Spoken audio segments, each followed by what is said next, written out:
Wu-Tang, bro. What is your relationship with Wu-Tang? The reason why I asked you, you was in a lot of their videos, like Protect Your Neck, Gravel Pit, I mean, Click Clack. What was the connection with you and Wu-Tang, man? You was a big fan, or did you know him personally? Like, Both. I'm a huge Wu-Tang fan. And RZA, that's the big brother right there. You know what I'm saying? yeah, shout out to RZA. Shout out to the RZA. I was just trading texts with him yesterday, actually. Shout out to the RZA. You know what I'm saying? They look,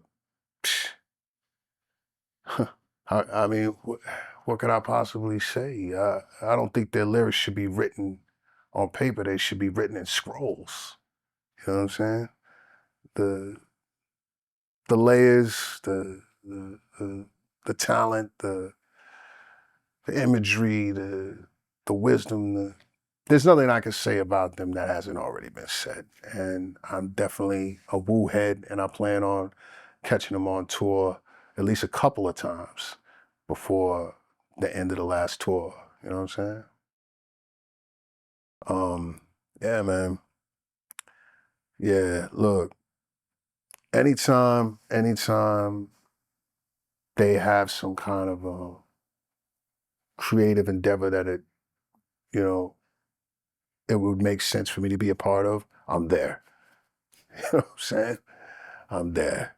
Again, I mean, just it's an honor to be part of the visual legacy of one of the greatest musical happenings.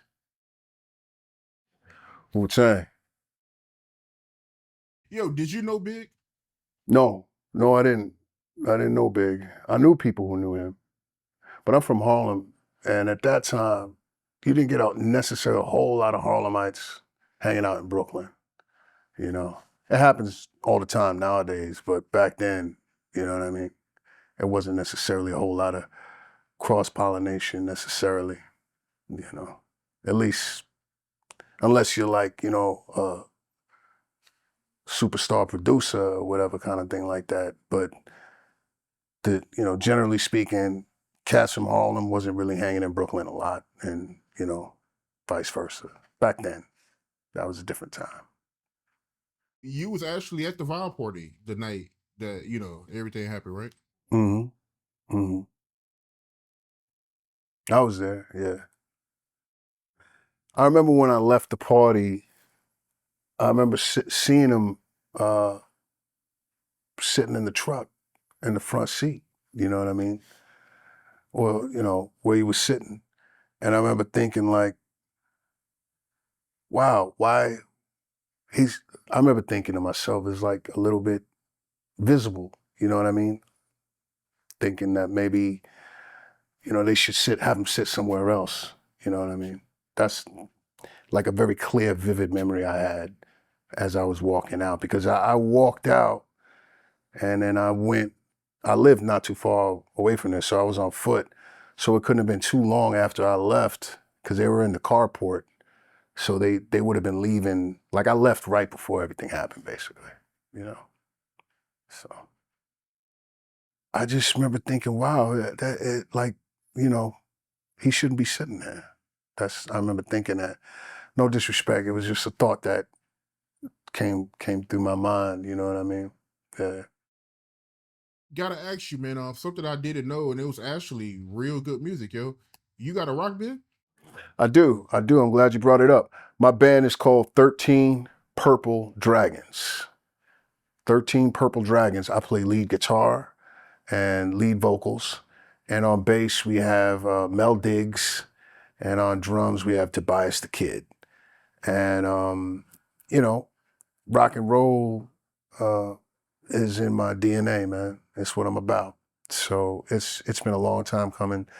And I independently produced, recorded, and now it's available to the public, our first album entitled Trials and Victories of the Rock and Roll Kung Fu Spaceman.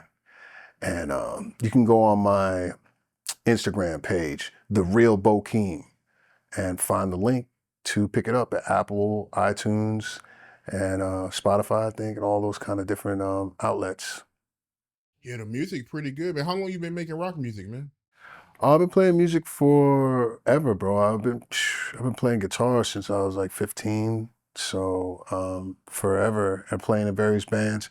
I write all the music, and you know, I was just lucky to find some cool musicians that dig what I'm doing, and it's a three piece.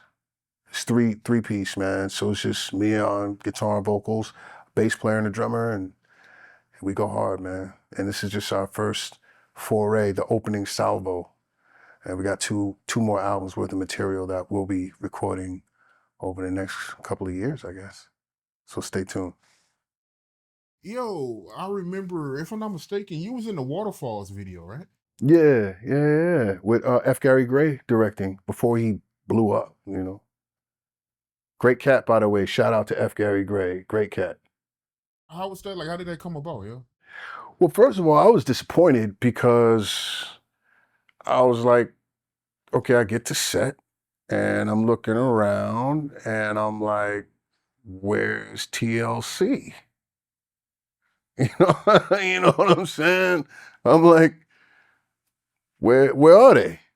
You know? And Gary Gray was like, nah, brother, we gonna like do some really great green screen stuff and it's gonna look great. And I'm like, so what, they're not here? He was like, nah, brother, they're not here. So I said, I'm not gonna interact. That's the whole reason I took the gig, baby. You know? I'm teasing. I'm teasing. My wife is gonna smack me when she sees this. But no, at the time, as even though I was disappointed that they weren't there, I was just really happy to work with F. Gary Gray and Shaheen.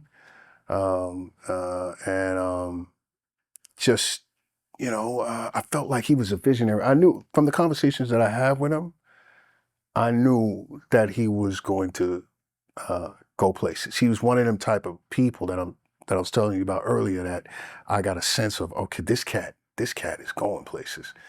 And so that was a great experience. Yo, the way things are going, bruh, in 15 years, you could be an actor damn near in your drawers in your house and just put a camera up and they'll green screen that shit, put clothes on you and everything.